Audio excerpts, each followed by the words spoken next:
Hello and welcome to study with job YouTube channel. और आज की इस वीडियो में हम लोग देखेंगे बिहार स्पेशल करंट अफेयर्स जो फरवरी मंथ का देखने वाले हैं। हम लोग जनवरी मंथ का देख चुके हैं पिछले वीडियो में, और उम्मीद करते हैं आपको वीडियो काफ़ी पसंद आया होगा। काफ़ी लोगों का अच्छा रिएक्शन रहा था, लाइक्स वगैरह जो मतलब व्यू के अकॉर्डिंग अगर लाइक्स देखे तो काफ़ी अच्छा था। बहुत सारे लोग उसमें सब्सक्राइब भी किए हैं। बहुत लोगों ने बोला कि हाँ वीडियो अच्छा है तो इसको कंटिन्यू करने के लिए, तो हम इसको कंटिन्यू कर भी रहे हैं। ठीक है, आज हमने यहाँ पे फरवरी माह के लिए जो करंट अफेयर है उसको लेकर आए हुए हैं। ओके, यहाँ से थोड़ा सा कलर वगैरह चेंज कर लेते हैं। तो ये हम लोग आज देखने वाले फरवरी 2024 के करंट अफेयर्स को देखने वाले, और आपको पता है इसका सोर्स क्या है। तो हम बहुत सारे न्यूज़पेपर, पीडब्ल्यू, एडिटोरिया, केजीएस और दृष्टि आईएएस के मैगजीन से भी हम यहाँ से बहुत सारे कंटेंट लेते हैं और फिर उसको एक साथ कलेक्ट करके और फिर आपके सामने उसको प्रस्तुत करते हैं। ठीक है, अगर आपको कोई भी दिक्कत होता है तो आप मेरा फ़ोन नंबर 995511128211 पे आप टेक्स्ट कर सकते हैं, व्हाट्सएप कर सकते हैं। आपको रिप्लाई ज़रूर मिलेगा और जो आपका प्रॉब्लम होगा उसको सॉल्व कर दिया जाएगा। ये बिहार के सभी एग्जाम के लिए बहुत महत्वपूर्ण है, लेकिन आपको पता है अभी सामने जो है बिहार का जो बेस्ट और जो सबसे बढ़िया एग्जाम है वह है 17th बीपीएससी, जिसके लिए बहुत कारगर साबित होने वाला है वीडियो। तो चलिए हम लोग वीडियो में आगे बढ़ते हैं और डिटेल में सभी चीज़ों को देखते हैं। यहाँ पे बोल रहा है, फर्स्ट नंबर टॉपिक ये है कि गंगा जल आपूर्ति योजना। पिछले वीडियो में हम लोग डिस्कस किए थे हर घर गंगा जल, उस सेम वही है यहाँ पे है, और इसका दूसरा चरण शुरू किया गया। हर घर गंगा जल जो है योजना जो है नीतीश कुमार के द्वारा पहले शुरू किया गया था। कहाँ पे कल हम लोगों ने पढ़ा था कि उस बोधगया राजगीर शहर में उसको शुरू किया गया था। जिसका उद्देश्य क्या था? उसका उद्देश्य यह था कि गंगा नदी में हर साल लगभग बहुत बाढ़ आते रहते हैं, और वो बाढ़ का पानी है वो वेस्ट चला जाता है। तो वह पानी वेस्ट नहीं हो उसको हम लोग क्या करेंगे, स्टोर कर लेंगे।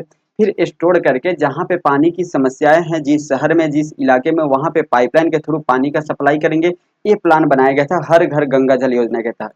और गंगा जल आपूर्ति योजना भी उसी से संबंधित है। इसमें क्या किया गया है, पहले जो था वह दो जिले थे। दो जिले कौन कौन से थे उसमें? गया और नालंदा। और गया और नालंदा के कौन कौन से थे? तो गया और बोधगया गया जिले के शहर थे, और नालंदा के राजगीर में वो योजनाएं शुरू किए गए थे, हर घर गंगा जल योजना, जिसमें 151 किलोमीटर लंबे पाइपलाइन के थ्रू 135 लीटर प्रति व्यक्ति गंगा जल आपूर्ति की जाने की बात कही गई थी, जो हम लोग जनवरी के करंट अफेयर्स में देख चुके हैं। अब हम लोग फरवरी में एक नया डेवलपमेंट देखते हैं, जिसमें एक किया जाता है कि एक और जिला को ऐड कर दिया जाता है, नवादा जिले को। अब ये बोला जाता है कि नवादा जिले में भी पानी की बहुत समस्या है और नवादा जिले में भी अब पानी की सप्लाई की जाएगी। अब आप सोचिए, अगर जिले की संख्या बढ़ाई जाएगी तो शहर की भी संख्या बढ़ेगी, बिल्कुल। तो पहले जो थे वो कौन कौन से शहर थे? बोध गया, गया और राजगीर थे। ठीक है, और कौन कौन से जिले थे? गया जिले थे और नालंदा जिले थे। अब इसमें एक और जिले ऐड हो गए, नया नवादा जिले। तो 3 जिले हो गए और एक और शहर ऐड हो गए, नवादा शहर। नवादा जिले के नवादा शहर में अब पाइपलाइन के थ्रू गंगा जल पहुंचाई जाएगी। अब आपको पता होगा कि पहले हम लोग कितने 151 किलोमीटर पाइपलाइन लिया करते थे, तो अब जिला थोड़ा सा बढ़ा तो हमको और पाइपलाइन थोड़ा लंबा लेना पड़ेगा। तो अब हम लोग कितना लंबा पाइप लेंगे? 190.90 किलोमीटर लंबा पाइपलाइन लेंगे। यहाँ पे आप देख सकते हैं सभी पॉइंट दिया हुआ है। यहाँ पे ये भी दिया हुआ है कि पहला चरण जो है वो 2022 में शुरू किया गया था, और उसके तहत जो है दो जिले कौन कौन से थे? गया और नालंदा। और 3 शहर, वो 3 शहर कौन कौन सा था? गया, बोधगया और राजगीर शहर था पहले चरण में। दूसरा चरण 2023 में शुरू किया गया और इसमें 3 जिले, पहले 2 जिले था तो अब 3 जिले कर दिया गया, और वह नवादा जिले को यहाँ पे बढ़ा दिया गया है। पहले 4 शहर था, गया, बोधगया, राजगीर, और एक और शहर, पहले 3 था अब एक और शहर नया नवादा शहर जोड़ दिया गया। तो इसके तहत जो गंगा नदी है उसका पानी वेस्ट नहीं हो, इसको लेकर यहाँ पे जो है वह प्रावधान किया गया है। नेक्स्ट हम लोग पॉइंट देख लेते हैं, बस इससे रिलेटेड इतना ही था, बाकी आपको देख सकते हैं। ये देखिए, हम एक नया टेस्ट सीरीज शुरुआत कर रहे हैं इस चैनल पर, जो डेली रात के 10 बजे हुआ करेगा। स्टार्टिंग का तो 10 वीडियो रिकॉर्डेड ही अपलोड होगा, लेकिन मेरा प्लान है इसको लाइव करें, और इसमें हर क्वेश्चन पे 10 सेकंड का टाइमर रहेगा, आप लोग आंसर बताइएगा। उसके बाद उस क्वेश्चन का इतना डिटेल में डिस्कशन करेंगे कि बता नहीं सकते। मतलब एक क्वेश्चन का हम लोग 10 क्वेश्चन से भी ज्यादा ऊपर डिटेल डिस्कशन करके कंप्लीट करेंगे। ये 30 क्वेश्चन रहेगा और बहुत डिटेल में डिस्कशन करेंगे, और काफी अच्छा आने वाला है। और क्वेश्चन का लेवल ऐसा नहीं है कि बहुत खराब लेवल रहेगा, क्वेश्चन अच्छे लेवल के रहेंगे। अगर आप इस 30 क्वेश्चन में से 20 क्वेश्चन अगर आप कंप्लीट सही सही कर लेते हैं तो आपका लेवल अच्छा माना जाएगा, क्योंकि ये सभी प्रीवियस ईयर क्वेश्चन रहेंगे। और जितने भी वनडे एग्जाम होते हैं, जैसे स्टेट पीसीएस हो गया, ठीक है, बिहार पुलिस, बिहार दरोगा, एसएससी, रेलवे, सब वनडे एग्जाम के अंतर्गत आते हैं। पीटी, बीपीएससी का पीटी का बात कर रहे हैं, ये सब वनडे एग्जाम के अंतर्गत आ रहे हैं। जितने भी वनडे एग्जाम है उसके लिए काफी महत्वपूर्ण होने वाले हैं, और सबसे थोड़ा बहुत प्रीवियस ईयर के क्वेश्चन ही सबका प्रीवियस ईयर का क्वेश्चन इसमें ऐड करके हम लाएंगे। ठीक है, बहुत अच्छा वीडियो होने वाला, आप लोग जरूर ज्वाइन कीजिएगा। नेक्स्ट टॉपिक हम देख लेते हैं, बिहार बिजनेस कनेक्ट 2023। इससे का जिक्र भी हम लोग जनवरी 2023 में कर चुके हैं। पटना के ज्ञान भवन में बिहार बिजनेस कनेक्ट 2023 का यहाँ पे आयोजन किया गया था, जिसमें अलग अलग देशों के, जापान के, दक्षिण कोरिया के, ठीक है, यहाँ पे जो लोग उसमें आमंत्रित हुए थे, आए थे, बांग्लादेश के भी कुछ बिजनेसमैन आए थे, नेपाल के बिजनेसमैन, भूटान के, अलग अलग देश के उसमें बिजनेसमैन आए थे, और वहाँ पे जो है उन लोगों को प्रोत्साहित किया गया था कि आप बिहार में नए नए उद्योग लगाइए, एक फैक्ट्री लगाइए और बिहार को उद्योग के मामले में आगे बढ़ाने में मदद कीजिए। उसके लिए उन लोगों को एक जो है प्रोत्साहन जमीन के रूप में दिया गया था कि आपको 28 किलोमीटर, 2800 मीटर, ठीक है, 2800 मीटर आपको जो है भूमि दिया जाएगा, बैंक ऑफर के रूप में आपको दिया जाएगा। तो उसको लेकर यहाँ पे बहुत सारी इन्वेस्टमेंट देखने को मिला है। पता चला है कि 50,000 करोड़ का इन्वेस्टमेंट आया है इस जो है कनेक्ट के बाद, यानी बिहार में जब बिजनेस कनेक्ट 2023 हुआ जनवरी में, ठीक है, इसको लेकर जो है यहाँ पे दिसंबर में हुआ था, ठीक है, तो यहाँ पे लेकर 50,000 करोड़ का इन्वेस्टमेंट आया हुआ है, इसी का चर्चा यहाँ पे इसमें किया गया। बहुत ज़्यादा कुछ नहीं बताया गया, यहाँ पे यही बताया गया कि अदानी ग्रुप जो है वह आज 8600 करोड़ रुपए का यहाँ पे इन्वेस्टमेंट करेगी, पटेल एग्री इंडस्ट्री 5,000 करोड़ रुपए की इन्वेस्टमेंट करेगी, प्रेस विज्ञप्ति के अनुसार जो बीपीसीएल है वह 7,000 करोड़ रुपए का इन्वेस्टमेंट करेगा। ओके, यहाँ पे भी सेम चीज़, यहाँ पे यही सेम चीज़ यहाँ पे दिया हुआ है। तो जो कंपनी कितना क्या इन्वेस्टमेंट करेगी वो यहाँ पे दिया हुआ है। तो आप सिंपली ये समझिए कि 50,000 करोड़ से ज़्यादा का इन्वेस्टमेंट यहाँ पे आने की संभावना है। नेक्स्ट टॉपिक देख लेते हैं। नेक्स्ट टॉपिक है औद्योगिक क्षेत्र से। बिहार में 3 नए औद्योगिक क्षेत्र बनाए जाएंगे। बिहार को डेवलपमेंट और उद्योग के मामला में आगे बढ़ाने के लिए बिहार सरकार के द्वारा बहुत सारे प्रयास किए जा रहे हैं, और इसी प्रयास में यहाँ पे बिहार सरकार ने घोषणा किया कि बिहार के 3 नए जिले, गया, मुंगेर और नालंदा जिले को यहाँ पे एक औद्योगिक इंडस्ट्रियल एरिया के रूप में डेवलपमेंट किया जाएगा, औद्योगिक क्षेत्र के रूप में डेवलपमेंट किया जाएगा।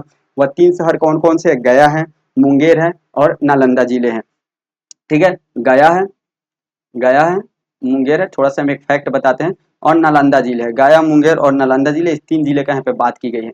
इन 3 जिले में से 2 जिले के बारे में हमने ऊपर डिस्कस किया है, जिसमें हर घर गंगा जल मिशन भी शुरू किया गया है, गया और नालंदा जिले में। गया जिले में अगर कोई कंपनी इंडस्ट्री ओपन करती है तो यहाँ पे उसको 1670 एकड़ जमीन जो है वो दिया जाएगा उस कंपनी को। अगर मुंगेर में कोई कंपनी अपना फैक्ट्री स्थापित करती है तो 1200 एकड़ जमीन उसको दिया जाएगा, और नालंदा में अगर कोई कंपनी स्थापित करती है, कोई कंपनी उद्योग लगाती है तो उसको 1000 एकड़ जमीन दिया जाएगा। तो ये फैक्ट जो ये डाटा है आपको याद रखना है, इंपॉर्टेंट है, कथन निष्कर्ष में डाटा आ सकता है। नेक्स्ट हम लोग टॉपिक देख लेते हैं, साहित्य अकादमी पुरस्कार। साहित्य अकादमी पुरस्कार आपको पता है बिहार जो देश के जो है सभी लगभग 24 भाषाओं में दिए जाते हैं, जिसमें भोजपुरी नहीं आता है। ओके, भोजपुरी नहीं आता है लेकिन मैथिली आता है बिहार से। तो बिहार से मैथिली में किसको दिया गया उसका उनका हम लोग जिक्र करेंगे यहाँ पे। मैथिली भाषा में 2023 का साहित्य अकादमी पुरस्कार बासुकी नाथ झा को दिया गया था, जो बिहार के समस्तीपुर जिला से संबंध रखते हैं। और उन क्यों दिया गया था उनके लिए? तो उन्होंने मैथिली में एक निबंध लिखे थे, उस निबंध का नाम था बोध संकेतन। क्या नाम था? बोध संकेतन। इसके लिए उनको मैथिली भाषा के लिए वासुकीनाथ झा जी को 2023 का साहित्य अकादमी पुरस्कार दिया गया। अब हिंदी में किनको दिया गया? हिंदी में दिया गया संजीव जी को। और हिंदी की इसलिए दिया गया, उनका एक उपन्यास था हिंदी में जिसका नाम था मुझे पहचानो, और इसके लिए उनको हिंदी में दिया गया साहित्य अकादमी पुरस्कार 2023। इंग्लिश में किसको दिया गया? इंग्लिश में दिया गया नीलम शरण गौर जी को, जो अंग्रेजी में दिया गया, और वहाँ रिक्विम इन राग जानकी के लिए उनको 2023 का साहित्य अकादमी पुरस्कार दिया गया। तो बस इतना ही पॉइंट याद रखिएगा। देखिए, हम तो बहुत सारे कंटेंट लेते भी हैं, और कंटेंट में जो इंपॉर्टेंट पॉइंट रहता है उसी को हाईलाइट करके भी आपके सामने लाते हैं। आपको पूरा पढ़ने का जरूरत नहीं है, बस केवल हाईलाइट की चीज है, उस पर पढ़िए, बात खत्म। चलिए नेक्स्ट पॉइंट हम लोग देख लेते हैं, 32वां शाक्य मोंडलम प्रार्थना। 32वां शाक्य मोंडलम प्रार्थना जो है बोध गया में इसका आयोजन किया गया है। और शाक्य मोंडलम प्रार्थना है, इसको हम लोग महान शाक्य आकांक्षा प्रार्थना महोत्सव के रूप में भी जानते हैं। तो बस इसमें इतना ही याद रखिए कि 32वां शाक्य मोंडलम प्रार्थना प्रार्थना जो है इसका आयोजन बोध गया में किया गया। बोध गया का जिक्र हम लोग फिर से ऊपर कर लेते हैं। ऊपर हमने डिस्कस किया है, जिसमें हम लोग हर घर गंगा जल मिशन के तहत यहाँ पे जो है गंगा जल पहुंचाएंगे, जिसमें 135 लीटर पानी प्रति व्यक्ति रहेगा। पहला चरण में हम लोगों ने 151 किलोमीटर पाइप लिया है, दूसरे चरण में 190.90 किलोमीटर पाइप लाइन के थ्रू इसको पहुंचाएंगे। ऐसे रिलेट करके रिवीजन भी हो जाएगा, याद भी हो जाएगा। बाकी ये सब जो है उतना इंपॉर्टेंट नहीं है, तो हमने इसमें हाईलाइट नहीं किया। आप लोग वीडियो पॉज करके या पीडीएफ में जो पढ़ना चाह सकते हैं, अगर कोई इंपॉर्टेंट पॉइंट मिले तो काफ़ी अच्छी बात है। हमको भी यहाँ पे व्हाट्सअप कर दीजिए, उसको फिर किसी वीडियो में ऐड कर देंगे, लेकिन हमको उसमें कुछ इंपॉर्टेंट नहीं लगा। चलिए नेक्स्ट हम लोग देख लेते हैं मिशन सुरक्षा। मिशन सुरक्षा जो है, यह अपराधी बिहार में अपराध को खत्म करने को लेकर यहाँ पे मिशन सुरक्षा शुरू किया गया है। बिहार में बहुत बड़ी समस्या अपराध है, जिसमें क्या होता है पैसा लेकर हत्या कर दी जाती है। अपराध के मामले में बिहार बहुत आगे है। उत्तर प्रदेश, बिहार, ये जो उत्तर भारत के जितने भी राज्य हैं वो अपराध के मामले में बहुत आगे है। तो बिहार से अपराध को खत्म करने के लिए, गैंगस्टर्स को खत्म करने के लिए बिहार सरकार के द्वारा एक मिशन चलाया गया, जिसका नाम है मिशन सुरक्षा। और इस मिशन सुरक्षा को बिहार पुलिस के द्वारा चलाया जा रहा है, जिसका जो 1 जनवरी 2024 से की शुरुआत की जाएगी, जिसमें बिहार के स्पेशल टास्क फोर्स, जिसको हम लोग शॉर्ट फॉर्म में एसटीएफ बोलते हैं, उनके मदद से इसको शुरू की जाएगी। और उनको ये जिम्मेदारी दी गई है कि मिशन सुरक्षा के तहत बिहार के जो भी कुख्यात अपराधी हैं, जो भी गैंगस्टर हैं, उसको पकड़िए और उनका जो है उनको सफाया कीजिए और जो बिहार से अपराध वाले मामले को खत्म कीजिए। इसके लिए 18 जिलों को चयनित किया गया है। कितने जिलों को? 18 जिलों को चयनित किया गया है और 50 पुलिस कैंप यानी पुलिस शिविर, विशेष पुलिस शिविर बनाए गए हैं इन 18 जिलों में। कितने? 50 विशेष पुलिस शिविर बनाए गए हैं, ताकि जो है वह आसानी से उसको पहुंचा सके। और पुलिस ने ये यहाँ पे एक लक्ष्य रखा है कि जो भी अपराध स्थल या घटना स्थल होगा, वहाँ घटना स्थल पे 20 मिनट के अंदर पहुंचने का एक लक्ष्य जो है वह पुलिस के द्वारा यहाँ पे रखे जाने की बात की गई है मिशन सुरक्षा के तहत।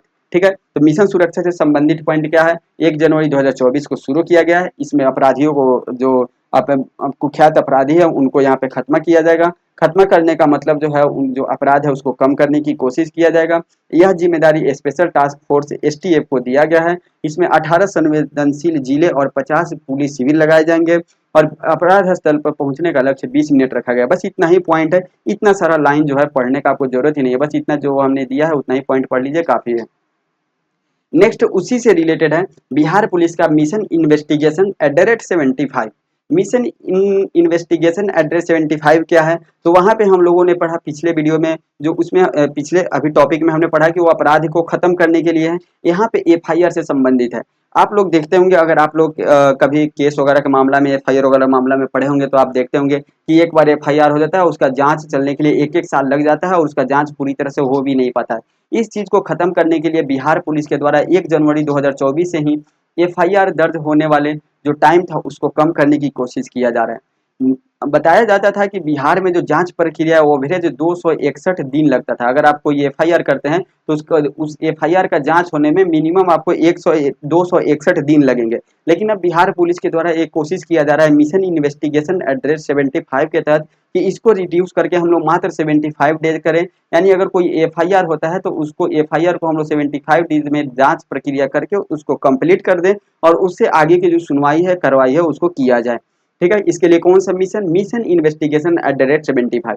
अगर कोई महिलाओं से रिलेटेड मामला जाके एफआईआर होता है, महिला से रिलेटेड, एससी और एसटी से रिलेटेड अगर कोई मामला जाता है, तो उसका लक्ष्य 60 दिन का रखा गया। यानी 60 दिन में जो है उसको जांच करके उसको मामला को कंप्लीट किया जाएगा।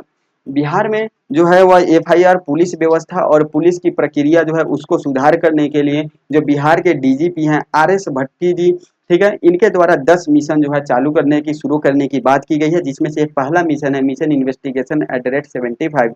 इसके तहत जो भी जिले या जो भी थाने जो है, पुलिस स्टेशन या अच्छे काम करेंगे इस मिशन के तहत, उनका एक रैंकिंग बनाया जाएगा और रैंकिंग को रिलीज किया जाएगा, ताकि और थाने के लोग को मोटिवेशन मिल सके और वहाँ भी अच्छे से कार्य कर सके। ठीक है, तो ये चीज आप समझ गए होंगे। इसमें 75 डेज का टारगेट रखा गया, पहले एवरेज 261 दिन बताया गया था, अब से 75 दिन रखा जाएगा। नेक्स्ट टॉपिक है बिहार में रणजी ट्रॉफी। आपको पता है बिहार के मैनुअल स्टेडियम में रणजी ट्रॉफी का मैच हुआ है, काफी लोग देखने गए भी होंगे। ठीक है, तो बिहार में 27 साल बाद यहाँ पे बिहार और मुंबई के बीच रणजी ट्रॉफी का मैच हुआ है। जब 2000 ईस्वी में क्या हुआ था, जब बिहार और झारखंड अलग हुआ था, यानी झारखंड अलग हुआ था बिहार से, तो बीसीसीआई के द्वारा जो बिहार का क्रिकेट एसोसिएशन था उसको कैंसिल कर दिया गया था और इसको जो है झारखंड के लिए एक्टिव कर दिया गया था। ठीक है, तो इसको लेकर से बहुत सारा बवाल हुआ था। फिर 2018 में सुप्रीम कोर्ट ने आदेश दिया। कब? 2018 में सुप्रीम कोर्ट ने आदेश दिया कि बिहार के लोगों को, बिहार के जो खिलाड़ी है उनको रणजी ट्रॉफी खेलने के लिए आदेश दिया बीसीसीआई को कि भाई इसको खिलाओ, रणजी ट्रॉफी वगैरह खिलाओ इसमें बीसीसीआई को। तो बीसीसीआई ने फिर यहाँ पे रणजी ट्रॉफी खिलाना जो शुरू कर दिया था। ओके, बीसीसीआई के द्वारा जो रणजी ट्रॉफी खेल है इसको 1934 में शुरू किया गया था और एक भारत के महान खिलाड़ी रंजीत सिंह थे। ठीक है, ये पहले भारतीय क्रिकेटर थे रंजीत सिंह, इनके नाम पे रणजी ट्रॉफी का नाम रखा गया था।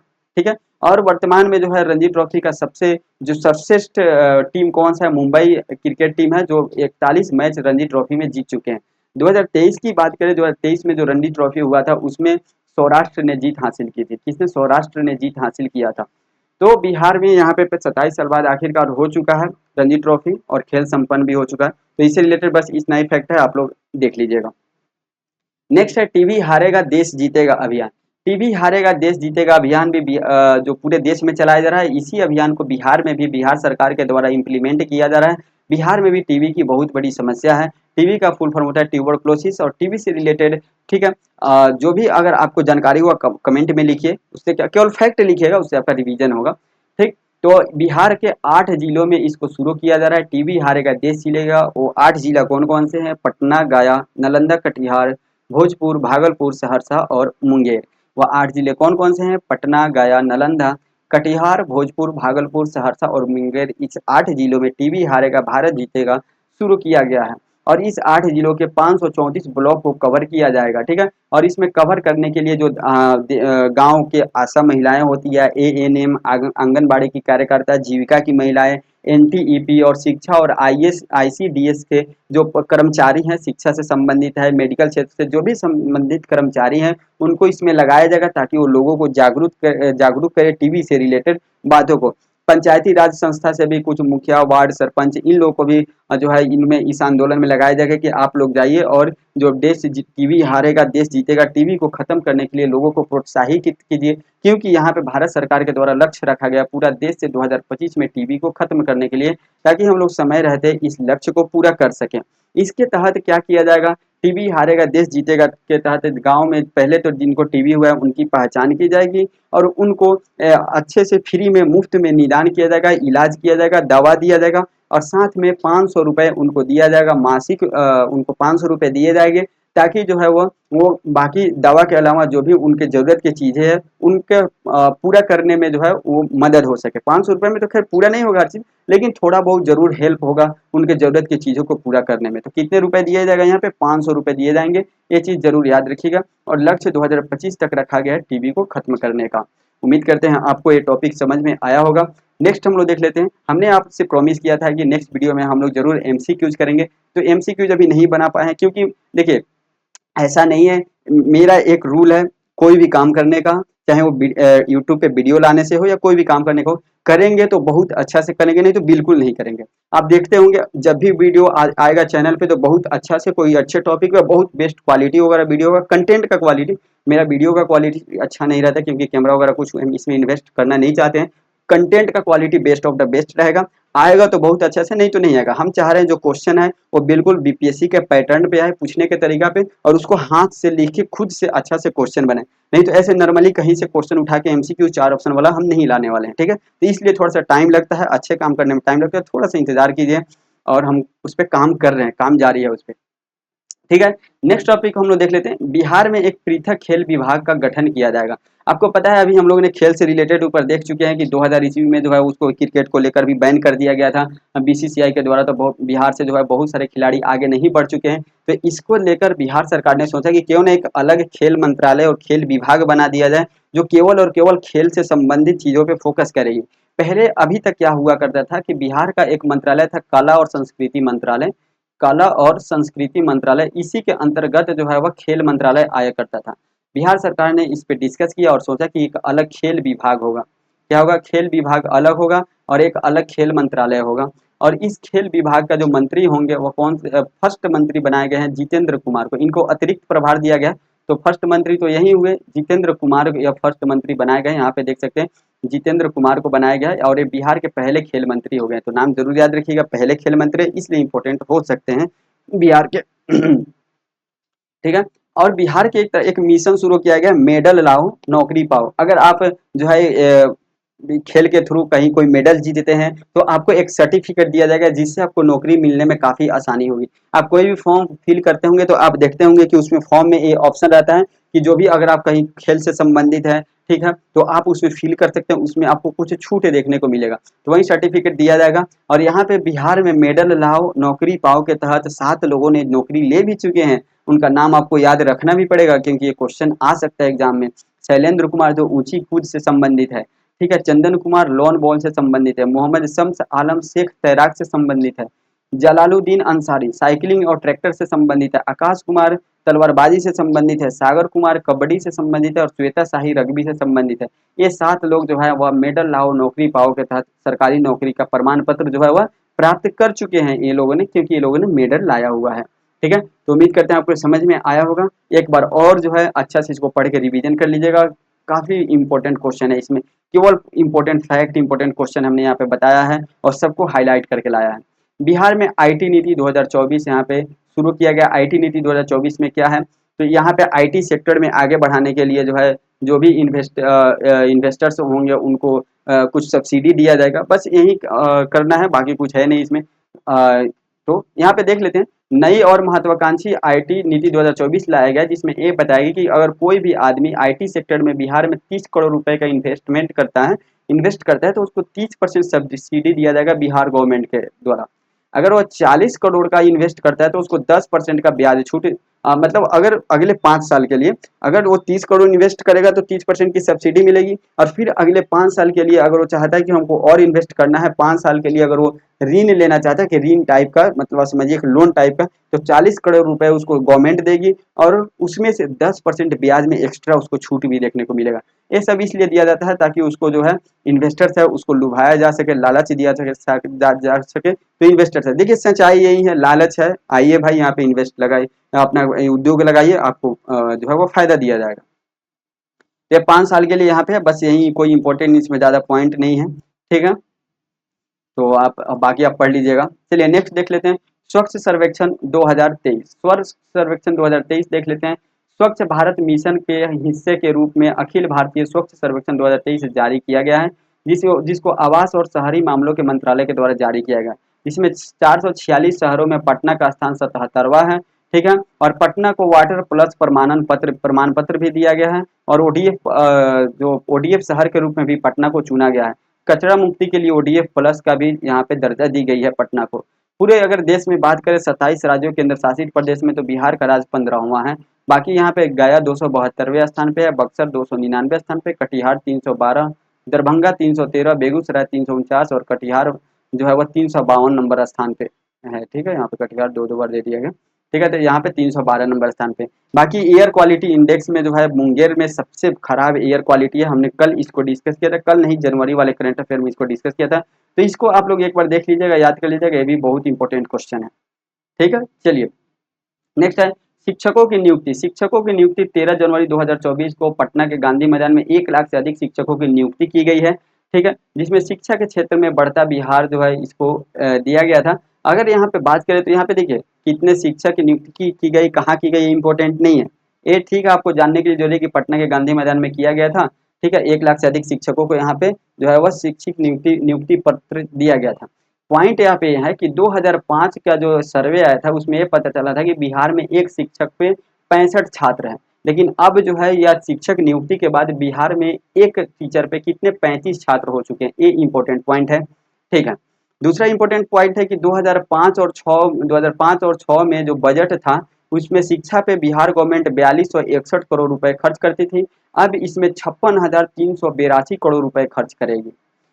तीसरा पॉइंट ये है कि 2023 और 24 और 2022-23 के बजट में कंपेयर करें तो शिक्षा में 2023-24 में 17.9% की जो है राशि एक्स्ट्रा आवंटित की गई है, यानी व्यय की जाएगी। और 2022-23 में जो शिक्षा के लिए आवंटन राशि 14.8% थी, जो पहले के कंपेयर में अधिक है, यानी शिक्षा पे बहुत ज़्यादा ध्यान देने की यहाँ पे बात की गई है। काफ़ी बजट में इंक्रीज किया गया है शिक्षा को लेकर बिहार में, ठीक है। चलिए नेक्स्ट हम देख लेते हैं ई माफी पोर्टल। हम लोग जनवरी के करंट अफेयर में एक और चीज देखे थे कि बिहार में जो है अपराध को लेकर एक सर्वे हुआ था, जिसमें ये पता चला था कि भूमि विवाद और संपत्ति विवाद के मामले में बिहार जो है देश में नंबर 1 है। भूमि विवाद और संपत्ति विवाद से लेकर लड़ाई झगड़ा के मामले में बिहार नंबर 1 पे है। लेकिन बिहार सरकार ने इसके लिए भी कदम एक उठा रही है और एक ई माफी पोर्टल लॉन्च किया है, जिससे क्या होगा कि अगर किसी को अपने भू माफ कराना होगा, जमीन को माफी कराना होगा, तो उसको ऑनलाइन एक अपॉइंटमेंट बुक करना पड़ेगा। बिल्कुल वैसा ही जैसे अगर आपको आधार कार्ड में सुधार कराना होता है, आपको आधार कार्ड में सुधार कराना, तो आप क्या करते हैं, एक जो है वो आप सिंपली एक अपॉइंटमेंट बुक करते हैं ऑनलाइन और फिर उसको जो है आधार सेंटर पर लेके जाते हैं, वो आपका आधार सुधर जाता है। वैसे ही भूमि को लेकर भी अगर आपको भूमि का मापन कराना है तो आपको एक अपॉइंटमेंट बुक करना पड़ेगा भूमि मापने के लिए, भूमि मापन और सर्वेक्षण के लिए, ठीक है। और इसको राजस्व एवं भूमि सुधार विभाग के द्वारा इसको चलाया जा रहा है, जिसका नाम एक पोर्टल दिया गया है। जिस पोर्टल पे आपको अपॉइंटमेंट बुक करना है उसका पोर्टल का नाम दिया गया है ई मापी पोर्टल। वहाँ पे जाइए, रजिस्ट्रेशन कीजिए और जो आपके फिर आपके जो घर पे आएंगे सरकारी कर्मचारी उसका जांच पड़ताल करेंगे और स्पेशल सर्टिफिकेट देके आपको ऑनलाइन चढ़ा देंगे। तो वो जो भूमि मापन होगा वो ऑथेंटिक होगा, गवर्नमेंट की तरफ से होगा, वो हर जगह मान्य होगा और हर किसी को मानना भी पड़ेगा उसको, ठीक है। और इसका उद्देश्य क्या रहेगा कि भूमि मालिकों को अपनी भूमि का ऑनलाइन सर्वेक्षण करने के लिए एक डिजिटल मंच भी प्रदान हो जाएगा और उनका डिजिटल तरीके से भूमि का सर्वेक्षण भी हो जाएगा और लड़ाई झगड़ा भी खत्म हो जाएगा, ठीक है। इसमें एक क्राइटेरिया है, जो आवेदक होना चाहिए वह बिहार राज्य के होना चाहिए, ये एक क्राइटेरिया इसमें बताया गया है। नेक्स्ट हम लोग देख लेते हैं नीना सिंह। नीना सिंह को हाल ही में सीआईएसएफ की पहली महिला महानिदेशक नियुक्त किया गया है। और ये नीना सिंह कौन है, तो बिहार के दरभंगा जिला से संबंधित है और राजस्थान कैडर की एक आईएएस अधिकारी है। 2005 में इनको पुलिस पदक भी दिया जा चुका है। और नीना सिंह जो है राजस्थान की पहली महिला डीजी भी बनी थी, ठीक है। तो इनका नाम याद रखिएगा। हाल ही में इनको सीआईएसएफ की पहली महिला महानिदेशक नियुक्त किया गया, नीना सिंह, जो बिहार के दरभंगा से संबंधित है। नेक्स्ट पॉइंट हम लोग देख लेते हैं। वर्ल्ड स्ट्रेट लिफ्टिंग में बिहार को 5 पदक, स्वर्ण पदक।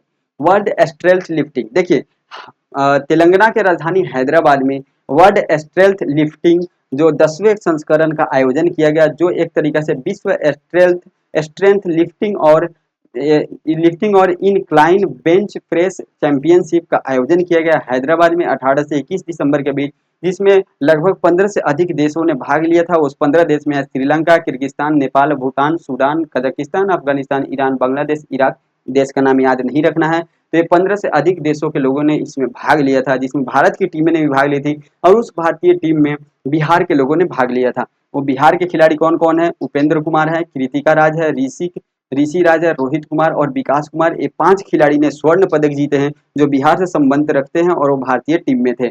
और ये 2 खिलाड़ी जो हैं अमर सुंदर और समीर आलम, इन्होंने रजत पदक जीते थे जो भारतीय टीम में बिहार से संबंधित थे। तो ये पांचों नाम आपको याद रखना है। वो 5 नाम कौन कौन से, उपेंद्र कुमार, कृतिका राज, ऋषिका राज, रोहित कुमार और विकास कुमार, ये लोग स्वर्ण पदक जीते थे। अभय सुंदर, समीर आलम ये रजत पदक जीते थे और इसका आयोजन एलडी स्टेडियम हैदराबाद में इसका आयोजन किया गया था।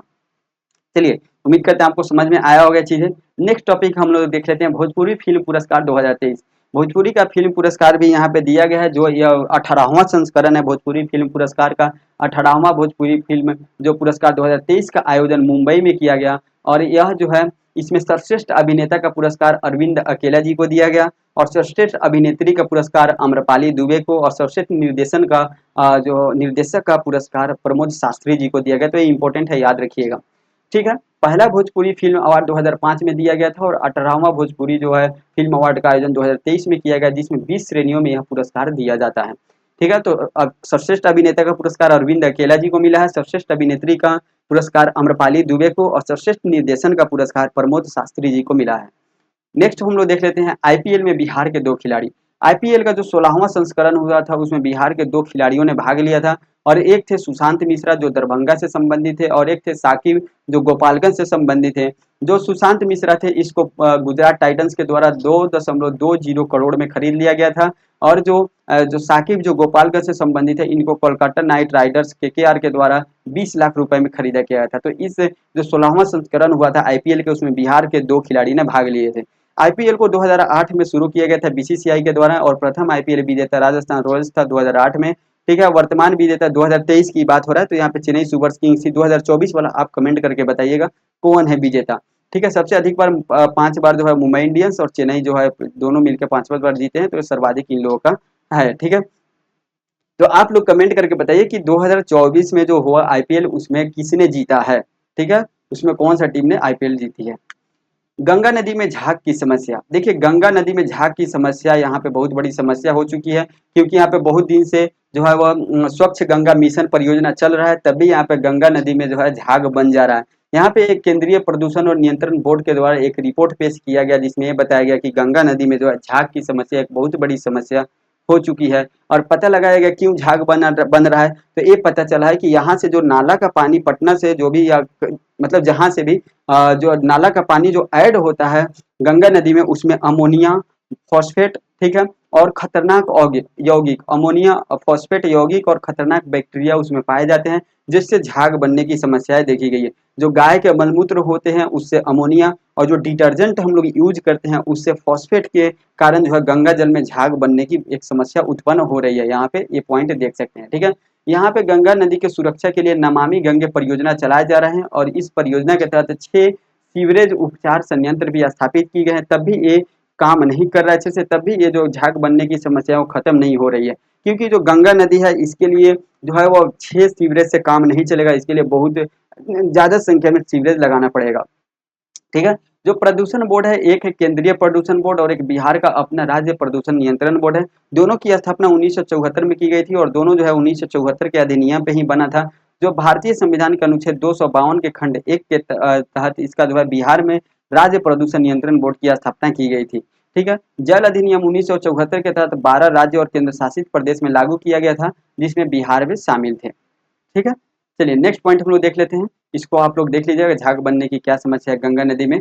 नेक्स्ट है बिहार में आंगनबाड़ी केंद्र का कायाकल्प। बिहार में आंगनबाड़ी केंद्रों का कायाकल्प किया जाएगा। अब आंगनबाड़ी को अपग्रेड किया जाएगा और मॉडर्न जो प्ले स्कूल है उस तर्ज पे आंगनबाड़ी को बनाया जाएगा, और एक नए तकनीक की शुरुआत की जाएगी, बाला तकनीक। बाला तकनीक में क्या होता है कि दीवार पे चित्रकारी कर दी जाती है और अच्छे अच्छे चित्रकारी की जाती है, जिससे बच्चे जो है उनका जो माइंड है वो डेवलप हो, ताकि उनका जो स्किल हो वो डेवलप हो इस चित्रकारी को देख के। इसी को हम लोग बाला तकनीक बोले जाते हैं, और स्कूल में दीवारों पे ये चित्रकारी की जाती है, ठीक है। तो बाला तकनीक का उपयोग करके और आधुनिक प्ले स्कूल के तर्ज पे जो है वह बिहार के आंगनबाड़ी को डेवलप किया जाएगा। ये तकनीक कहाँ से आए थे, तो ये तकनीक जो है यूनिसेफ की तरफ से दिया गया था, ठीक है। बिहार में वर्तमान एक सर्वे आया था जिसमें महिला एवं बाल विकास मंत्रालय के द्वारा, जिसमें पता चला था कि बिहार में 1,14,989 कितना 1,14,989 आंगनबाड़ी है, और इसको जो है वो आधुनिक प्ले स्कूल के तौर पे डेवलप किया जाएगा।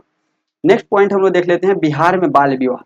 हाल ही में एक रिपोर्ट आया है, global report Lancet global health journal report, जिसमें ये सर्वे किया गया है कि बाल विवाह एक बहुत बड़ी समस्या है, और बिहार में जो है यह समस्या बाल विवाह के मामला में गिरावट देखी गई है, लेकिन तब भी बिहार में जो है यह समस्या अभी भी बहुत बड़ी समस्या बनी हुई है। अगर पूरे भारत देश में बात करें तो जो बिहार में 16.7% जो है वह समस्या है बाल विवाह की। उसके बाद सेकंड नंबर पे पश्चिम बंगाल आता है 15.2%, उत्तर प्रदेश आता है थर्ड नंबर पे 12.5%, और चौथे नंबर पे आता है महाराष्ट्र 8.2% से। तो बिहार में अभी सबसे ज्यादा बाल विवाह की समस्या है। और बिहार में किस जिले में सबसे ज्यादा है, तो लखीसराय जिले में सबसे ज्यादा बाल विवाह की समस्या देखी गई है, जो 57% बाल विवाह की समस्या यहाँ पे देखने को मिला है। वहीं हम लोग बात करें बाल विवाह की, जो सबसे कम बाल विवाह की समस्या कहाँ है, वह सारण जिले में है। कहाँ पे, सारण जिले में बाल विवाह की सबसे कम समस्या देखी गई है। बाकी यहाँ पे जो लैंगिक समानता है उसमें भी काफी अच्छा डेवलपमेंट देखने को मिला है। ये एक सर्वे में पता चला है कि बिहार के कुछ वर्षों में 9वीं कक्षा में लड़कों की तुलना में लड़कियों की नामांकन ज्यादा देखने को मिला है, और ये 2007-8 के बाद 5 गुना वृद्धि देखने को मिला है, ठीक है। प्रथम फाउंडेशन के द्वारा एक सर्वेक्षण किया गया था, जिसमें ये बताया गया था कि 2006 से लेकर 2010 के बीच जो महिला स्कूल में नामांकन जो है वो 13% की वृद्धि हुई है। तो ये जो डाटा आपको याद रखना पड़ेगा इस टॉपिक में, आपको ये जो 13% डाटा है, 5 गुना वृद्धि हुआ है, नौवीं कक्षा में जो है नामांकन बहुत अधिक हो गया है लड़कों की तुलना में लड़कियों का, ठीक है। उसके बाद सबसे कम सारण जिले में है 26.2% बाल विवाह, लखीसराय में 57% बाल विवाह। ये डाटा आपको याद करना पड़ेगा, इस डाटा से क्वेश्चन आएगा तो आएगा, ठीक है। अगर इस टॉपिक से आए तो इस डाटा से ही रिलेटेड क्वेश्चन आएगा। नेक्स्ट हम लोग देख लेते हैं हर घर बिजली योजना। हर घर बिजली योजना बिहार सरकार के द्वारा शुरू किया गया है, और हर घर बिजली योजना के तहत जो है वह 15 नवंबर 2016 की इसको मुख्यमंत्री नीतीश कुमार के द्वारा शुरू किया गया, जिसके तहत जिनके घर में बिजली नहीं है वो क्या करेंगे, ऑनलाइन रजिस्ट्रेशन करेंगे, उनके घर पे बिजली जो है वो पहुंचा दी जाएगी सरकारी कर्मचारियों के द्वारा। और बिहार का जो 7 निश्चय नीति है इसके अंतर्गत आता है। बिहार का जो 7 निश्चय नीति है उसमें कौन कौन से आते हैं टॉपिक, तो उसको आप एक बार कमेंट करके जरूर बताइएगा। जिनका सब सही होगा उनके कमेंट को पिन कर दिया जाएगा, ठीक है। बिहार हर घर जल बिजली योजना की विशेषता क्या है, तो इसमें 50% ग्रामीण और एपीएल श्रेणी के जो लोग हैं उनको इसमें ऐड किया जाएगा। बीपीएल श्रेणी को ऐड नहीं किया जाएगा, क्योंकि ये दीनदयाल उपाध्याय ग्राम ज्योति योजना के अंतर्गत आते हैं। कौन, बीपीएल वाले लोग। नेक्स्ट टॉपिक हम लोग देख लेते हैं, बिहार जलाशय मत्स्यिकी विकास योजना 2023। यह एक योजना है जो मत्स्य को बढ़ावा देने के लिए यहाँ पे बिहार सरकार के द्वारा प्रयास किया जा रहा है ग्रामीण क्षेत्रों में, ताकि आजीविका और विकास को बढ़ावा दिया जा सके। जिससे मछुआरों और किसानों को यहाँ पे जो है 70% सब्सिडी दी जाएगी अगर वो मछली पालन की व्यवस्था या मछली पालन की बिजनेस शुरू करते हैं तो। बाकी 30% वो तो खुद से लगाएंगे, नहीं तो बैंक से ऋण लेके लगाएंगे, और बिहार सरकार के द्वारा 70% की यहाँ पे सब्सिडी दी जाएगी मछुआरों को या किसानों को अगर वो मछली पालन की व्यवस्था करते हैं तो। बस इतना ही, इस पॉइंट में ज़्यादा नहीं है। नेक्स्ट हम लोग देखते हैं पांडुरंग सदाशिव साने, सदाशिव साने, इसका जो पांडुरंग सदाशिव साने की जयंती बिहार सरकार के द्वारा 124वीं जयंती मनाई गई है। 24 दिसंबर 1899 को इनका जन्म बॉम्बे में हुआ था और ये महात्मा गांधी के साथ दांडी यात्रा भी इन्होंने किए थे और महाराष्ट्र से जो छुआछूत है उसको खत्म करने के लिए काफी प्रयास किए थे। उनके द्वारा कुरल नामक एक प्राचीन तमिल कृति मराठी में अनुवादित किया गया था और 2001 में भारतीय डाक विभाग के द्वारा इनके नाम पे एक स्मारक डाक टिकट भी जारी किया गया था। तो 124वीं जयंती इन्होंने मनाई थी। हम लोग के पिछले जनवरी में देखे थे कि जो राजेंद्र प्रसाद है उनका भी जयंती मनाई गई है। कौन सी जयंती मनाई गई है आप लोग कमेंट करके जरूर बताइएगा। नेक्स्ट हम लोग देख लेते हैं सम्यक दर्शन संग्रहालय का उद्घाटन दलाई लामा के द्वारा। आपको पता है दलाई लामा भी बिहार में कुछ दिन जो पूरा जनवरी फरवरी जो थे जनवरी में वो पूरा बिहार में अपना दौरा कर रहे थे। बहुत सारे यहाँ पर सभा का आयोजन कर रहे थे। अभी काफी न्यूज में है दलाई लामा, तो इंटरनेशनल न्यूज में है क्योंकि अभी आपको पता है जो धर्मशाला में रहते हैं दलाई लामा, वहाँ पे यूएस के जो है कुछ ऑफिसर्स आए थे यहाँ से, चाइना को धमकी भी दी है और बोले हैं कि अब चाइना का अंत है, वो कुछ भी और राजनीतिक मामला है। ठीक है, हम लोग को यहाँ पे करेंट देखना है। तो दलाई लामा के द्वारा जो है वह वैशाली में एक जो है सम्यक दर्शन संग्रहालय का उद्घाटन किया गया। किसके द्वारा? दलाई लामा के द्वारा और वैशाली। अच्छा, कमेंट करके आप एक चीज जरूर बताइएगा, दलाई लामा का वास्तविक नाम क्या है? आप कमेंट करके जरूर बताइएगा। आपको बता दें कि ताबूत, जो एक ताबूत रखा गया है जो 5वीं शताब्दी का ताबूत है और 1960 में इसका खोज हुआ था वैशाली गणराज्य से, जिसमें बुद्ध भगवान के अवशेष को रखा गया था। तो इसको पटना संग्रहालय में भी रखा गया है। ठीक है, तो फैक्ट आप याद रखिएगा। नेक्स्ट है ऑपरेशन बसेरा। ऑपरेशन बसेरा एक बिहार सरकार के द्वारा एक योजना लाया गया है जिसमें भूमिहीन लोगों को भूमि दिया जाएगा और घर बनाने के लिए उनको प्रोत्साहित किया जाएगा। यानी जिसके पास न भूमि है न घर है उनको भूमि भी दिया जाएगा और घर बनाने के लिए उनको रुपया भी दिया जाएगा कि ताकि आप घर बनाइए, और इसी का नाम रखा गया है ऑपरेशन बसेरा, यानी बसाया जाएगा लोगों को जमीन और घर देके। इसमें पहले चरण में क्या किया गया है जाएगा, तो सबसे पहले भूमिहीन परिवारों को भूमि दिया जाएगा और इस योजना को 2018 में शुरू किया गया था। पहले भूमिहीन परिवारों को पहचान करके पंजीकरण किया जाएगा और फिर उनको जमीन और पक्की छत मुहैया कराई जाएगी। तो ये ऑपरेशन बसेरा में यही चीजें हैं। ठीक है, अब हम लोग वन लिनियर देखेंगे क्योंकि अब सभी टॉपिक समाप्त हो चुके हैं। जो भी इंपॉर्टेंट टॉपिक थे फरवरी 2024 का बिहार से स्पेशल, इसको हमने कवर कर लिया। अब वन लिनियर इससे रिलेटेड क्वेश्चन देखेंगे और ये वन लिनियर क्वेश्चन इसमें इस टॉपिक से भी रिलेटेड रहते हैं और कुछ ऐसे टॉपिक रहते हैं जिसका जो बहुत छोटे टॉपिक होते हैं उसका लंबा डिटेल डिस्कशन नहीं बन सकता, तो उसको हम लोग यहाँ पे कवर करते हैं और बहुत इंपॉर्टेंट होते हैं। ठीक है, तो चलिए हम यहाँ पे देख लेते हैं, बहुत फास्ट देखेंगे टॉपिक वन लिनियर को। किस शहर में बिहार सरस मेला 2023 का आयोजन किया गया? पटना में किया गया। बिहार के सांस्कृतिक केंद्रों का नाम बदलकर क्या रखने का सुझाव दिया गया है? अम्रपाली रखने का जो है वो सुझाव दिया गया है। मिथिला क्षेत्र से भगवान श्री राम को कौन कौन से उपहार अर्पित किए जाएंगे? पाग, पान और मखाना। ये कहाँ से? ये जो है भगवान श्री राम को उपहार के रूप में, कहाँ? अयोध्या में जो हुआ था उद्घाटन, उसमें। बिहार सरकार ने झारखंड स्थित कितनी बीमार कंपनियों की संपत्ति की नीलामी की घोषणा की है जो अपना ऋण चुकाने में असमर्थ थी? वह 6 कंपनी है जो अपना ऋण नहीं दे सकती है, तो बिहार सरकार ने जो क्या करेगी उसका जो नीलामी करेगी। बिहार के दूसरे ग्लास ब्रिज और डायनासोर पार्क का निर्माण किस स्थान पे किया जा रहा है? राजगीर में।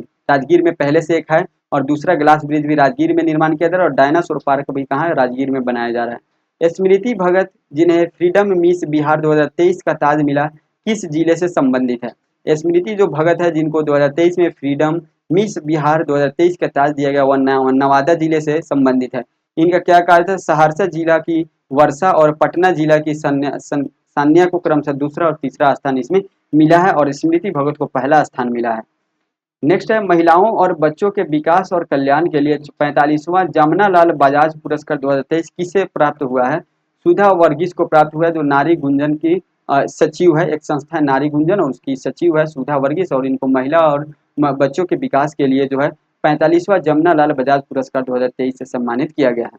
पटना जोन के आईजी के रूप में किसे नियुक्त किया गया है? गरिमा मलिक को पटना जोन के आईजी के रूप में नियुक्त किया गया है। बिहार इलेक्ट्रिक व्हीकल कॉन्क्लेव का आयोजन कब और कहाँ किया गया? 11 जनवरी को पटना में किया गया इसका आयोजन। मैथिली, प्रसिद्ध मैथिली कथाकार और शिक्षाविद उपेंद्र झा, जिनका हाल ही में निधन हो गया, किस जिले के रहने वाले थे? दरभंगा के रहने वाले थे। ठीक है। भारत अंतर्राष्ट्रीय मेगा व्यापार मेला बिहार में कहाँ आयोजित किया गया है? ज्ञान भवन कन्वेंशन सेंटर पटना में इसका आयोजन किया गया है। बिहार के किस जिले में मकर संक्रांति के अवसर पर मंदार महोत्सव की शुरुआत हुई है? बांका जिले में इसकी शुरुआत हुई है। नेक्स्ट हम देख लेते हैं, बिहार सरकार के पर्यटन विभाग द्वारा तपोवन महोत्सव 2024 का आयोजन किस जिले में किया गया? गया जिले में किया गया। प्रथम अंतर्राष्ट्रीय संघ फोरम 2023 का उद्घाटन कहाँ किया गया? गया में किया गया। बिहार का पहला बैटरी स्टोरेज सोलर प्लांट किस जिले में स्थापित किया जाएगा? लखीसराय में स्थापित किया जाएगा। ठीक है। अभी हम लोगों ने लखीसराय से रिलेटेड एक न्यूज पढ़े थे, जिसमें जो सबसे अधिक बाल विवाह लखीसराय में है और सबसे कम किस जिले में है, आप कमेंट करके बताइएगा। वर्ष 2023 का हिंदी भाषा के लिए साहित्य अकादमी पुरस्कार या युवा पुरस्कार किसे दिया गया? अतुल कुमार राय को। ठीक है। इनका उपन्यास चांदपुर की चंदा के लिए दिया गया है। स्टार्टअप दिवस के अवसर पर बिहार को कौन सा पुरस्कार दिया गया है? एम्पायरिंग लीडर अवार्ड से सम्मानित किया गया बिहार को। बिहार लघु उद्यमी योजना के अंतर्गत प्रत्येक गरीब परिवार के एक सदस्य को कितनी राशि प्रदान की जाएगी? 2 लाख रुपए राशि प्रदान की जाएगी। नासिक में आयोजित 27वें राष्ट्रीय युवा महोत्सव 2024 में राष्ट्रीय युवा पुरस्कार किसे मिली है? पटना की सुश्री साक्षी आनंद को यह पुरस्कार दिया गया है। नेक्स्ट देख लेते हैं, आरा जिले के प्रशांत कुमार ने किस नदी पर इनोवेटिव फ्लोटिंग हाउस बोट बनाया है? गंगा नदी पे, माहुली में। औद्योगिक जल उपयोग दक्षता श्रेणी के तहत फीकी जल पुरस्कार 2023 के 11वें संस्करण से किसे सम्मानित किया गया है? एनटीपीसी के कांटी को सम्मानित किया गया है। ठीक है। कांटी में एनटीपीसी का जो संस्था है उसको सम्मानित किया गया। हाल ही में आयोजित आईपीएल मिनी नीलामी में बिहार के गोपालगंज जिले के किस क्रिकेटर को कलकत्ता नाइट राइडर्स ने खरीदा है? तो साकिब हुसैन को खरीदा है। ठीक है। और ये गोपालगंज से संबंधित हम लोगों ने ऊपर देख लिए थे साकिब हुसैन को, और एक और थे, उनका नाम आप लोग कमेंट करके बताइएगा। 2 लोगों को खरीदा गया था, एक गुजरात टाइटंस के द्वारा 2 करोड़ रुपए में खरीदा गया था। हिंट्स दे दिए, नाम आप कमेंट करके बताइएगा। बिहार के दरभंगा जिले के किस क्रिकेटर को हाल ही में आईपीएल मिनी नीलामी में गुजरात टाइटंस ने खरीदा है? सुशांत मिश्रा। यहाँ पे तो आ ही गया। मैथिली भाषा के लिए वर्ष 2023 का प्रतिष्ठित साहित्य अकादमी पुरस्कार किसे दिया गया? बासुकीनाथ झा को दिया गया। इनका कौन सा उपन्यास था? आप उपन्यास कमेंट करके बताइए। किस योजना के तहत प्रत्येक लाभार्थी को बस खरीदने के लिए 5 लाख रुपए की सब्सिडी प्रदान की जाएगी? ये चीज हम लोग कल पढ़े थे। मुख्यमंत्री प्रखंड परिवहन योजना के तहत जनवरी के करंट अफेयर्स में हम लोग ये चीज पढ़े थे, टॉपिक पूरा डिटेल में। बिहार के किस प्रसिद्ध व्यक्ति का जन्म 18 दिसंबर 1887 को सारण जिले के कुतुबपुर गांव में हुआ था? भिखारी ठाकुर का। सीएम नीतीश कुमार ने गंगा जल आपूर्ति योजना का शुभारंभ कहाँ किया है? नवादा जिले के कादिरगंज पौरा गांव में किए हैं। फर्स्ट टॉपिक यही था आज का क्लास का। हाल ही में किन 3 जिलों ने नए प्रौद्योगिकी क्षेत्र स्थापित करेंगे? गया, मुंगेर और नालंदा में किया जाएगा नए औद्योगिक क्षेत्र। भारत नेट उद्यमी योजना के अंतर्गत कौन सा जिला सभी ग्रामीण परिवारों को मुफ्त ऑप्टिकल फाइबर कनेक्शन प्रदान करेगा? सारण जिला। ठीक है। तो ऑप्टिकल फाइबर एक बहुत अच्छा चीज़ है जो गांव गांव में पहुंचाया जा रहा है बिहार के हर जिले में। बिहार तो हमको लगता है सबसे पहला जो राज्य हो जाएगा जो ऑप्टिकल फाइबर में पूरी तरीके से एक्टिव है जितना। ठीक है। पूरा फैलाने में। 21 दिसंबर 2023 को Bihar dairy and cattle expo 2023 का उद्घाटन किसने किया? मुख्यमंत्री नीतीश कुमार के द्वारा किया गया। प्रदेश के कितने संस्कृत विद्यालयों और मदरसों को शिक्षा प्रदान करने हेतु मॉडल शैक्षणिक संस्थान के रूप में विकसित किया गया है? 50 संस्कृत विद्यालय और 50 मदरसे को विकसित किया जा रहा है। नेक्स्ट है नीरा, जो खजूर के पौधे के प्राप्त एक प्रकार का रस है। नीरा को ताजा रखने के लिए नई तकनीक से विकसित एक प्रकार के बर्तन को हाल ही में यूनाइटेड किंगडम और भारत से किस विश्वविद्यालय को पेटेंट मिला है? बिहार कृषि विश्वविद्यालय को पेटेंट मिला है। भागलपुर के बिहार कृषि विश्वविद्यालय है। और नीरा जो खजूर का एक रस है, इसको और अच्छे तरीके से सुरक्षित रखने के लिए एक स्पेशल तकनीक विकसित किया गया है। बिहार में अपराध से निपटने के लिए बिहार पुलिस द्वारा उपयोग किए जाने वाले ड्रोन का वजन कितना है? 250 ग्राम से 1.5 क्विंटल उसका वजन है। बिहार में सड़क दुर्घटना से होने वाली मृत्यु में कितने प्रतिशत की वृद्धि हुई है? 30% की यहाँ पे वृद्धि देखी गई है। जल जीवन हरियाली मिशन के तहत राज्य में कितने तालाबों का जीर्णोद्वार हुआ है? 1.15 लाख तालाबों का जीर्णोद्वार हुआ है। भारत जोड़ो न्याय यात्रा बिहार के कितने जिलों से होकर बहता है? 7 जिलों से, जो 425 किलोमीटर जो है वह दूर में फैला हुआ है। नेक्स्ट है सीएम नीतीश कुमार इस बार जदयू के राष्ट्रीय अध्यक्ष बने। कितनी बार? तीसरी बार जदयू के राष्ट्रीय अध्यक्ष बने। बिहार के किस फल को ड्राई फ्रूट्स के लिए पेटेंट कराया जाएगा? लीची को। 5 जनवरी 2024 तक बिहार में कितने प्रतिशत पंचायतों में सोलर लाइट लगाई जा चुकी है? 16% जो है वह पंचायतों में लगाई जा चुकी है। बिहार के किस जिले में बापू परीक्षा भवन का निर्माण किया गया है? पटना जिले में। बिहार के कितने जिलों में फल एवं सब्जी के लिए पैक हाउस यानी भंडारण बनाए जाएंगे? 18 जिलों में बनाए जाएंगे। बिहार के प्रथम खेल मंत्री कौन होंगे? जितेंद्र राय होंगे, जितेंद्र कुमार राय। बिहार में जीएसटी चोरी के मामले की जांच कौन करेगा? आर्थिक अपराध इकाई जो है जीएसटी चोरी मामले का जांच करेगा। हाल ही में किस देश को थारू दिवस के रूप में मनाया गया? किस दिन को मनाया गया थारू दिवस के रूप में? 8 जनवरी को थारू दिवस के रूप में मनाया गया है। नेक्स्ट हम लोग देख लेते हैं बिहार के किस शहर में बिहार बिजनेस कनेक्ट का आयोजन किया गया? पटना में आयोजन किया गया, जिसमें 50,000 करोड़ का इन्वेस्टमेंट यहाँ पे देखने को मिला है। राज्य द्वारा शीघ्र ही कितने रेत घाटों की जो है ई नीलामी की जाएगी? 200 रेत घाटों की यानी बालू के घाटों की नीलामी की जाएगी। मिशन सुरक्षा के अंतर्गत अपराध से निपटने के लिए बिहार के कितने जिलों को संवेदनशील क्षेत्र के रूप में चिन्हित किया गया है? 18 जिलों को चिन्हित किया गया है, ये हमने ऊपर डिस्कस कर चुका है। 18 जिले और इसमें 50 जो है वह विशेष पुलिस शिविर बनाए जाएंगे। दलाई लामा के नेतृत्व में कितने देशों के बौद्ध मतावलंबियों ने बोध गया में बोध वृक्ष के नीचे विश्व शांति का आह्वान किया? 32 देश के लोगों ने किया। बिहार के शिक्षा विभाग ने जिलों को कितने प्रतिशत शिक्षकों की छुट्टियां एक साथ स्वीकृत नहीं करने का निर्देश दिया? 10% छुट्टियां, यानी 10% जो शिक्षक है एक साथ जो है उनका छुट्टी जो स्वीकृति नहीं किया जाएगा। ठीक है, बाकी जो है शिक्षक नियुक्ति से रिलेटेड हम लोग काफी डिटेल में टॉपिक देखे भी हैं। तो यहाँ पे हम लोग फरवरी 2024 के जो बिहार स्पेशल के करंट अफेयर है उसको हम लोगों ने कंप्लीट कर लिया, काफी अच्छी तरीके से देखा है। अगर वीडियो में और कैसे इंप्रूव करना चाहिए और कैसे क्या अच्छे तरीके से हम लोग और इंप्रूव करके कंटेंट बना सकते हैं, अगर आपके दिमाग में कोई आइडिया है तो कमेंट करके जरूर बताइएगा, या मेरे व्हाट्सअप नंबर 9955128211 पे जरूर मैसेज कीजिएगा। और ये बैच आज से ही स्टार्ट हो रहा है, डेली टेस्ट सीरीज, जिसमें पहले 10 दिन का वीडियो रिकॉर्डेड आएगा। अगर रिस्पॉन्स अच्छा रहा, आप लोग का कमेंट अच्छा रहा, रिस्पॉन्स अच्छा रहा, वीडियो आप लोग को अच्छा रहा, तो इसको हम लाइव लेके आएंगे, नहीं तो फिर उसको देखेंगे आगे कैसे क्या इसको प्लान करना है। एक बार इस वीडियो को जो नया टेस्ट सीरीज आ रहा है उसको आप लोग क्लास करके जरूर बताइएगा कैसे क्या इसमें चीजें हैं। मिलते हैं नेक्स्ट वीडियो में, उम्मीद करते हैं आपको वीडियो काफी पसंद आया होगा। आज की वीडियो में इतना ही, तब तक के लिए जय हिंद, जय भारत।